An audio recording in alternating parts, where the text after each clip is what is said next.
तो फ्रेंड्स, पिछले वीडियो में हम लोगों ने जहाँ से स्टॉप किया था तो उसके आगे का हम लोग इस वीडियो में कंटिन्यू करेंगे। तो फ्रेंड्स, जैसे ही आपका Android studio build Gradle complete होगा तो आपकी जो लॉगिन एक्टिविटी थी जो हमने सिलेक्ट की थी वो पूरी क्रिएट होके इधर आपको दिखाई देगी।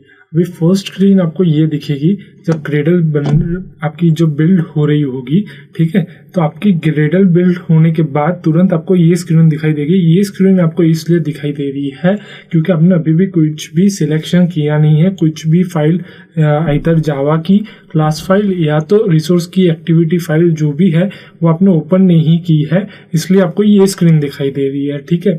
और आपको इधर गाइडेंस दे रहे हैं वो लोग, आपको हिंट दे रहे हैं। अगर आपको कुछ भी आपको सर्च करना है तो डबल शिफ्ट की आपको हिट करनी होगी अपने कीबोर्ड से। अगर मैं ऐसा करता हूं तो मुझे इधर सजेशंस दिखते हैं। अगर अपने ने लॉगिन स्क्रीन की एक्टिविटी अपने ने सिलेक्ट की थी, ठीक है, तो लॉगिन एक्टिविटी अपने ने जब प्रोग्राम क्रिएट कर रहे थे, अपना नया प्रोग्राम क्रिएट कर रहे थे, नई एप्लीकेशंस या नया प्रोजेक्ट क्रिएट कर रहे थे, तो अपने ने login activity by default set की थी क्योंकि आपको ये उसकी एक्टिविटी रिलेटेड आपको लेआउट फाइल, मतलब जो रिसोर्स फाइल है जो यूआई सेट करता है वो, और जो क्लास फाइल है वो आपको क्रिएट करके दे। तो अगर आप अपनी स्क्रीन पे देख पा रहे हो तो logged in user, logged view model, वैसी सारी की सारी जावा क्लास फाइल है। जावा क्लास फाइल आप कैसे आइडेंटिफाई करोगे? एक तो फर्स्ट पीछे डॉट जावा एक्सटेंशन होगा, उस फाइल के जो नेमिंग कन्वेंशन है उसके पीछे डॉट जावा का एक एक्सटेंशन लगा होगा और उसके आगे एक सी जैसा सिंबल दिख रहा होगा, सी लेटर का। दैट मीन्स वो एक जावा की फाइल है, क्लास फाइल है। रिसोर्स फाइल जो यूआई क्रिएट करवाता है, जो डिजाइन करने में आपको हेल्पफुल करता है, वो कैसे आप फाइंड करोगे? उसके नेम के पीछे डॉट एक्सएमएल नाम का एक्सटेंशन होगा, वो अटैच होगा और उसके आगे ऐसे एक्सएमएल जैसे कि अपने HTML या HTTP आपने ने यूज़ किया हो, या कोई भी HTML की जो भी स्क्रिप्ट लैंग्वेजेस आपने यूज़ की हो, या आपने HTML में कोई कोड किया हो तो उसमें एंगुलर ब्रैकेट आप देख पा रहे हो, तो एंगुलर ब्रैकेट इधर है, तो वो एंगुलर ब्रैकेट के हिसाब से वो कोड होता है। तो वैसे ही यूआई में एक XML में एंगुलर ब्रैकेट से एक टैग बनती है, उससे वो डिज़ाइन होता है। तो वैसे ये इसका सिंबल है रिसोर्स फाइल का, ठीक है। मैं अगर सर्च करता हूँ लॉगिन एक्टिविटी, तो लॉगिन एक्टिविटी सर्च करने पे मुझे ये लॉगिन एक्टिविटी मिल गई। मैं उसको क्लिक करता हूँ तो उसके बारे में टारगेट सोर्स क्या है, कहाँ पे है, वो उसका पूरा दिखाई देगा और फिनिश करना पड़ेगा, ठीक है। तो एक नई एक्टिविटी क्रिएट करेगी। अगर नई मतलब आपको क्रिएट करनी है तो अगर आप में ऑलरेडी है तो आपको लॉगिन इधर से दिखाई देंगे। लॉगिन के जितने भी सारे सर्चेस है वो आपको दिखाई देंगे। अगर आपको वो मतलब जो एक्टिविटी अगर आप में वो नहीं होगी या वो फाइल अगर नहीं होगी आपके प्रोजेक्ट में, तो आपको इधर सजेशंस देंगे कि आप नई एक्टिविटी बना लो, ठीक है। जैसे अभी दिखाई दिया था सजेशन अपने को। तो लॉगिन एक्टिविटी पे मैं क्लिक करता हूँ तो लॉगिन एक्टिविटी फाइल ओपन हो जाएगी और उसके ऊपर इधर एक टैब ओपन हो जाएगा कि लॉगिन एक्टिविटी, ठीक है। मैं फिर से अगर दूसरी एक्टिविटी ओपन करता हूँ, ठीक है, तो वो दूसरी टैब ओपन हो जाएगी और आप इधर से एक एक्टिविटी से दूसरी एक्टिविटी में स्विच भी कर पाओगे, उसको स्वैप भी कर पाओगे। ये एक ऐसा है जैसे कि आप कोई भी ब्राउज़र या इंटरनेट ब्राउज़र, गूगल क्रोम वगैरह जो भी आप यूज़ कर रहे हो, तो उसमें आप जैसे कि नई टैब्स ओपन करते हो, वैसे ही इधर नई टैब्स में ओपन होगी एक एक फाइल, और आप एक एक फाइल को कंट्रोल टैब से ऐसे स्वैप भी कर सकते हो, ओपन भी कर सकते हो। अपने कीबोर्ड से कंट्रोल टैब आपको हिट करना रहेगा और आप वो एक प्रोग्राम से दूसरे जो दूसरा प्रोग्रामिंग फाइल है उसमें आप स्वैप कर सकते हो, स्विच कर सकते हो, ठीक है। इधर से आप क्लोज कर सकते हो। फिर से वो आपको अगर कोई भी फाइल नहीं होगी आपके ट्री में तो आपको ये स्क्रीन दिखाई देगी। कंट्रोल शिफ्ट न्यू, मतलब आपको अगर नई फाइल क्रिएट करनी है तो कंट्रोल शिफ्ट न्यू करके आपको क्रिएट, या तो जैसे कि आपको कोई भी फाइल में डायरेक्टली जाना है तो कंट्रोल शिफ्ट एन करके वो फाइल का नाम लिखिए और डायरेक्टली वहाँ पे आप ओपन कर लीजिए, ठीक है। रिसेंट फाइल देखनी है तो कंट्रोल प्लस हिट करना होता है कीबोर्ड से, तो आपको सारी की सारी फाइल्स जो आपने ओपन रिसेंटली की है वो आपको दिखाई देगी, ठीक है। और अगर नेविगेशन बार में जाना है तो अल्टर होम जो की है वो आपको हिट करना रहेगा, तो आपको नेविगेशन जो ऊपर का बार है उसमें आपको लेके जाएगी। और drops files here to open, मतलब ड्रॉप्स फाइल मतलब क्या कि मैं इधर से सिलेक्ट कर रहा हूँ। फर्स्ट ऑफ ऑल तो ये डायरेक्टरी है, ये ग्रेडल है। जो ग्रेडल आपकी जो फाइल होती है, जो ग्रेडल जो कॉन्फ़िगरेशन होता है, उसके अगर ग्रेडल बिल्ड नहीं होगी तो आपका प्रोजेक्ट भी रन नहीं हो पाएगा, आप अपने प्रोजेक्ट पे काम नहीं कर पाओगे।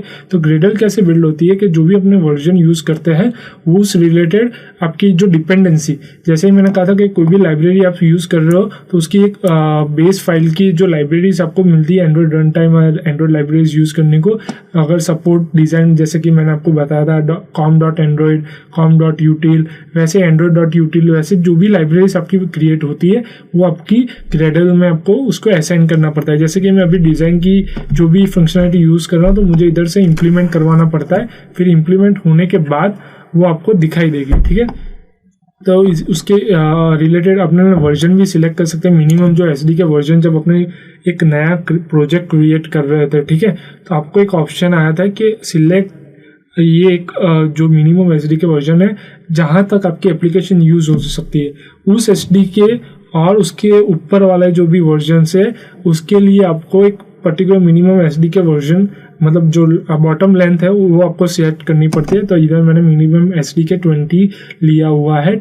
एसडी के मतलब जो लॉलीपॉप, किटकैट, ओएस के जो भी वर्जन है एंड्रॉइड के, उसके हिसाब से सॉफ्टवेयर डेवलपमेंट किट उसको बोलते हैं। तो वो एक ओएस है, तो आपको मिनिमम ओएस वर्जन उसको सिलेक्ट करना पड़ता है जहाँ से आपकी एप्लीकेशंस वर्क करना शुरू करेगी। वो डिवाइस में अगर ये वर्जन होगा तो यूज़ करने देगा, उससे अगर कम होगा तो आपको आपकी एप्लीकेशन रन नहीं हो पाएगी वो डिवाइस में, ठीक है।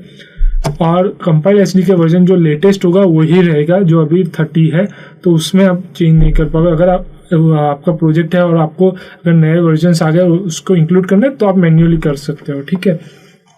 ये आपको सजेशंस देंगे कि ये लाइब्रेरी वर्जन 28 है, इंटरनेट फॉर एंड्रॉयड पाई उसमें लिखा हुआ है, और बिलो अगर आपको उसमें माइग्रेट करना है एंड्रॉयड एक्स मतलब एक माइग्रेशन होता है जो आपको रीफैक्टर करना पड़ता है, बट अपने इधर नहीं करेंगे, अपने इधर बेस रखेंगे, क्योंकि एंड्रॉयड एक्स की फिर सिंटैक्स फिर उसका जो कोडिंग है वो अलग हो जाएगा।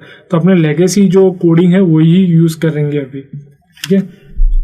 तो ये सजेशन ही रहेगा, आप अगर उस पर माउस ओवर करोगे तो आपको ज़्यादा सजेशंस दिखाई देगा, ठीक है। तो ये होगा अपना ग्रेडल के बाद। ग्रेडल के अलग अलग रैपर प्रॉपर्टीज़ होती है, जो अपना जो मेन डिस्ट्रीब्यूशन है ग्रेडल का वो कौन से वर्जन पे है तो आपको इधर से दिखाई देगा। उसकी एक जिप फाइल वो लोग डाउनलोड करते हैं आपके प्रोजेक्ट में, तो वो जैसे कि अभी ग्रेडल बन रही थी तो उसके हिसाब से वो डाउनलोड हो रहा है, सब जो भी डिस्ट्रीब्यूशन है वो डाउनलोड करेगी और पूरा फंक्शनलिटी आपकी अच्छे से परफॉर्म हो उसका ध्यान रखेगा, ठीक है। ये होता है प्रोग्राम रूल्स अभी क्या होता है मैं आपको ऊपर से समझा देता हूँ, फिर अपने डीपली जाएंगे। ये जब अपने आपकी एप्लीकेशन का पूरा लॉजिक, क्रिएशन, कोड वगैरह सब कंप्लीट हो गया है, फिर आप अब ऐप स्टोर में अपलोड कर रहे हो तो उसके लिए कुछ रूल्स चाहिए, तो वो आपको इधर सेटअप करने पड़ते हैं। जो भी आपने लाइब्रेरीज, जो भी आपने डेटा, जो भी आपने बेस फाइल्स यूज़ किए उसके रिलेटेड आपको प्रोग्राम रूल्स जो होते हैं वो प्रोग्राम रूल्स आपको सेट करने पड़ते हैं, उसको डिफाइन करने पड़ते हैं, फिर ही आपकी एप्लीकेशंस वहाँ पे प्ले स्टोर पे या ऐप स्टोर पे पब्लिश हो पाएगी, ठीक है। ये होता है प्रोजेक्ट प्रॉपर्टीज़, जो ज़्यादा से रिकमेंड नहीं करते, कुछ भी एडिशन या अपडेट नहीं होना चाहिए। अगर इधर हो गया गलती से और अगर आपको एरर आ रही है तो आप ढूंढते रह जाओगे कि कहाँ पे गलती है, और आपको इजीली भी फाइंड नहीं कर पाओगे या इजीली रेक्टिफाई भी नहीं कर पाओगे। तो ये सिर्फ आपको इन्फॉर्मेशन के लिए था, ठीक है। ये इंक्लूड ऐप है, ये जो सेटिंग्स होता है ग्रेडल का उसके लिए है। फिर ये आगे लोकल प्रॉपर्टीज़ के, लोकल प्रॉपर्टीज़ में आपका ये जो डेटा है एसडी के है वो आपकी फाइल लोकेशन पे कहाँ पे है। Do not modify this file, इधर वार्निंग भी लिखी है, your changes will be erase. जो भी आपने चेंजेस किए अगर आपने इसमें मॉडिफाई कर लिया तो आपके जो भी चेंजेस है वो इरेज हो जाएंगे। तो ये भी हम लोग रिकमेंड नहीं करते कि कुछ भी एडिशन हो, ठीक है। ये आता है अपना जो मेन जो होता है, जो क्लास पाथ होता है। जैसे कि मैंने आपको कहा था कि एंड्रॉयड स्टूडियो जो मेंटेन और रन गूगल करता है, तो उसके रिलेटेड जो भी रिपोजिटरीज होती है वो आपको डिफाइन करनी पड़ती है। जो भी क्लास पाथ होता है, जो 4.2.2 है, जो वो वर्जन है एंड्रॉयड का, वो क्लास पाथ से वो एंड्रॉयड वर्जन आपको इधर सिलेक्ट करना होता है। उसके नीचे भी आप सिलेक्ट कर सकते हो, उसका ओल्डर वर्जन भी आप सिलेक्ट कर सकते हो, बट आपको मैन्युअली करना पड़ेगा। उसके रिलेटेड फिर आपको सारे कॉन्फ़िगरेशन चेंज करने पड़ेंगे, ठीक है। आपको अगर कोई रिपोजिटरी अभी बंद होने वाली है या उसका मॉडिफिकेशन होने वाला है, तो आपको इधर वार्निंग में दिखाई देगा। आप जैसे कि देख सकते हो, warning this repository is going for a shutdown, तो ये शटडाउन हो जाएगा ये रिपोजिटरी के लिए, ठीक है। तो ये हो गई ग्रेडल की बात। ऐसी ही ग्रेडल आपकी एप्लीकेशन फोल्डर में बनती है। एक ग्रेडल मेन होती है, एक दूसरा एप्लीकेशन रिलेटेड ग्रेडल होती है। तो ये ऐप फोल्डर है जो आपका क्लास फाइल, रिसोर्स फाइल और ग्रेडल फाइल और मैनिफेस्ट फाइल। जैसे मैंने मैनिफेस्ट फाइल बोला था कि मैनिफेस्ट फाइल प्रीवियस वीडियो में मैंने जो कहा था कि मैनिफेस्ट फाइल आपकी कॉन्फ़िगरेशन फाइल होगी, तो ये कॉन्फ़िगरेशन फाइल है मैनिफेस्ट, जहाँ पे आपकी सारी की सारी डिटेल्स रहेगी। जो भी आप एक्टिविटी डिक्लेयर करते हो, जो भी आप एक्टिविटी डिफाइन करते हो, जो भी आपको परमिशन चाहिए इंटरनेट के लिए या सर्विसेज के लिए या ब्रॉडकास्ट के लिए, तो वो सारी की सारी एंड्रॉयड मैनिफेस्ट में सेव रहेगी और वो एक कॉन्फ़िगरेशन फाइल आपकी कह सकते हो, ठीक है। तो ये मैनिफेस्ट में आप अगर ओपन करोगे ड्रॉप डाउन, तो आपको एंड्रॉयड मैनिफेस्ट दिखेगी। तो आप अगर इधर देख पा रहे हो, तो एक्टिविटी का एक टैग है जहाँ पे UI login activity. UI login activity मतलब ये UI एक डायरेक्टरी है, उसके अंदर दूसरी डायरेक्टरी लॉगिन है और उसके अंदर एक लॉगिन एक्टिविटी की जो मेन एक्टिविटी क्लास है वो है।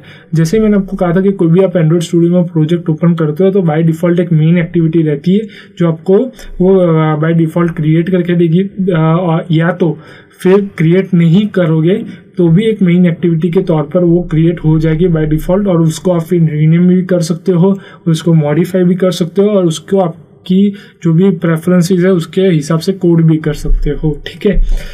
ये लेबल रहेगा कि जो आपका जो एप्लीकेशन जो प्रोजेक्ट नेम है माय एप्लीकेशन टेस्ट, वो इधर लेबल रहता है और उसकी स्ट्रिंग ऐप नेम, मतलब एक स्ट्रिंग नाम का रिसोर्सेज में एक फोल्डर होता है जहाँ पे आपकी स्ट्रिंग्स डिफाइन होती है। तो आपको अगर ये जैसे कि बहुत सारी स्ट्रिंग्स होगी, ठीक है, तो जहाँ पे वो कॉमन रहेगी, तो आप जैसे कि आपका चेंजेस है, आपका एप्लीकेशन का नाम बदलना पड़ा इमरजेंसी में या आपको ठीक नहीं लगा और क्लाइंट ने, अगर आप क्लाइंट का प्रोजेक्ट बना रहे हो तो आपको ठीक नहीं लगा तो क्लाइंट ने कहा मुझे एप्लीकेशन का नाम चेंज करना है, तो कई जगह पर आपने एप्लीकेशन का नाम यूज़ किया होगा, तो सब जगह एक के बाद आप चेंज करने जाओगे तो वो तो बहुत ही मोनोटोनस टास्क हो जाएगा और बहुत ही टाइम कंज्यूमिंग टास्क हो जाएगा, ठीक है।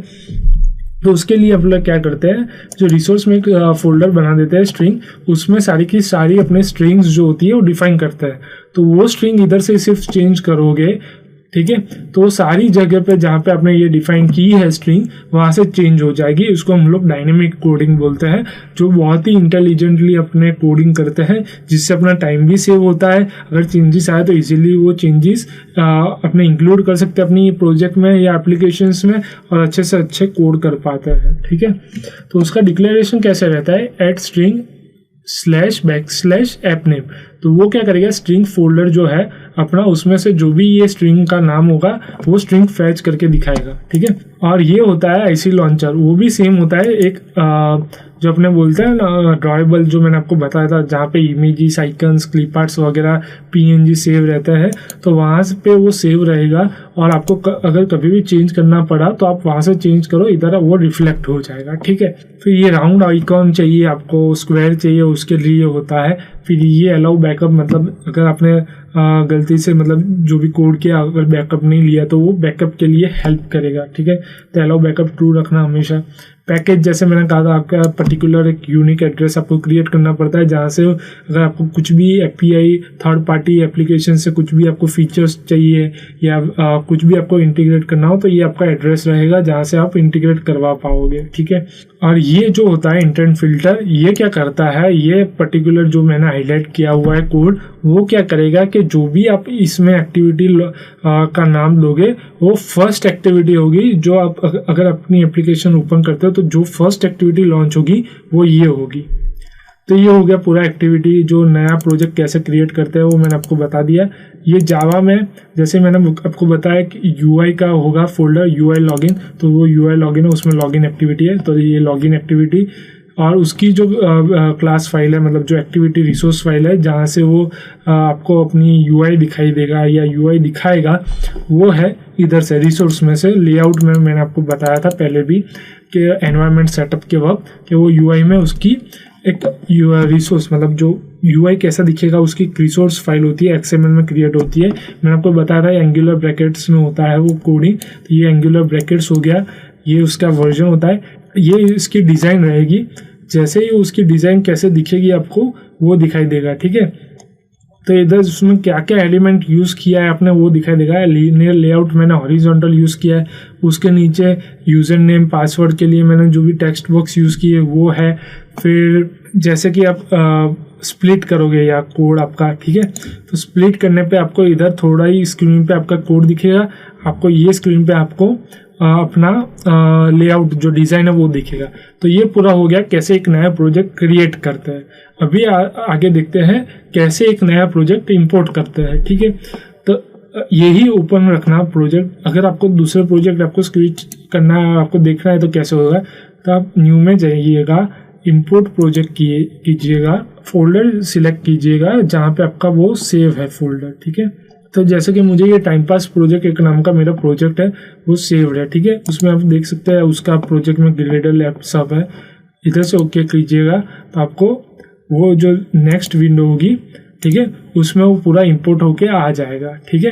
इंपोर्ट होने के बाद वो इधर नीचे दिखेगा कि वर्जन सही से है, वर्जन सिलेक्शन सही से किया हुआ है। अगर आपने फर्स्ट टाइम ओपन कर रहे हो, अपना फर्स्ट एंड्रॉइड स्टूडियो आपने तुरंत इंस्टॉल किया है और तुरंत आप फर्स्ट टाइम ओपन कर रहे हो, तो आपको एसडीके कौन सी एसडीके यूज़ करनी है उसका ऑप्शन आएगा। तो वो आप प्रेफरेंस कर सकते हो, वो चूज़ कर सकते हो आपके प्रेफरेंस के हिसाब से। ये होने के बाद आप अगर रन करोगे कोड अपना, ठीक है, तो उसका जो इम्यूलेटर होता है वो आपको ग्रेडर बिल्ड रनिंग, उसकी जो बिल्ड आपको देखनी हो कि क्या क्या प्रोसेस हो रहा है, तो आप ये जो बिल्ड ऑप्शन है वहाँ से देख सकते हो।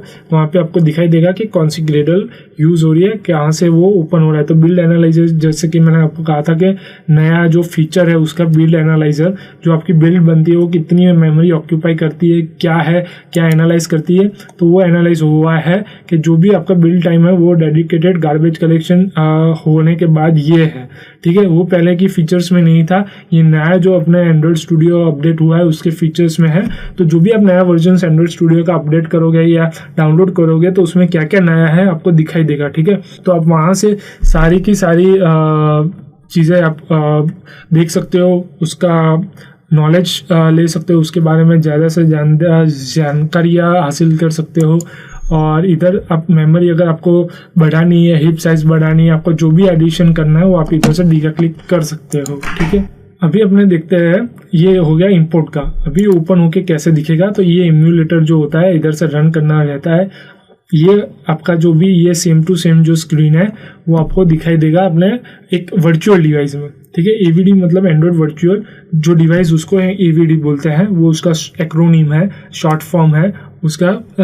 अपने एवीडी एंड्रॉइड वर्चुअल मशीन में ओपन करेंगे तो वो आपको एक प्लस पॉइंट है कि आपको इफेक्ट देगा कि आपके एक्चुअल जो डिवाइस में उसमें आपकी एप्लीकेशन कैसी दिखेगी। अगर कोई चीज़ आपको अगर यूआई में अच्छा, मतलब अगर आपको सही से नहीं लग रहा, कुछ मिसिंग लग रहा है, तो आप इधर से चेंज कर सकते हो ताकि आपकी एप्लीकेशन जब लाइव हो तब उसमें दिक्कत ना रहे, वो अच्छे से दिखे, वो अच्छे से चले और ज़्यादा से ज़्यादा यूज़र्स आपकी एप्लीकेशन यूज़ करके सेटिस्फाई हो, खुश रहे, ठीक है।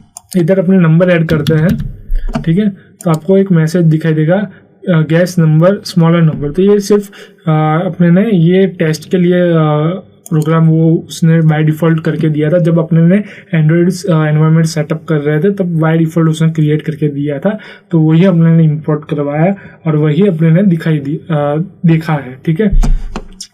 अगर कोई गिटहब में, गिटहब होता है एक जो एक क्या होता है कि जो ऑनलाइन शेयर करता है, जैसे कि अपने कोई भी अपने फाइल या फोल्डर अपने को एक पर्सन से दूसरे पर्सन को देनी है तो अपने ईमेल करते हैं तो वो वहाँ से वो फाइल डाउनलोड कर दिखता है। वैसे ही गिटहब में क्या होता है कि अगर आप गिटहब में अपना एप्लीकेशन प्रोजेक्ट अपलोड करते हो तो वो प्रोजेक्ट आपका दूसरे यूजर्स डाउनलोड करके यूज़ कर सकते हैं और दूसरे ने जो अपडेट किया है वो फर्स्ट वाला अपडेट कर सकता है। तो एक ऑनलाइन प्लेटफॉर्म, शेयरिंग प्लेटफॉर्म हो जाता है।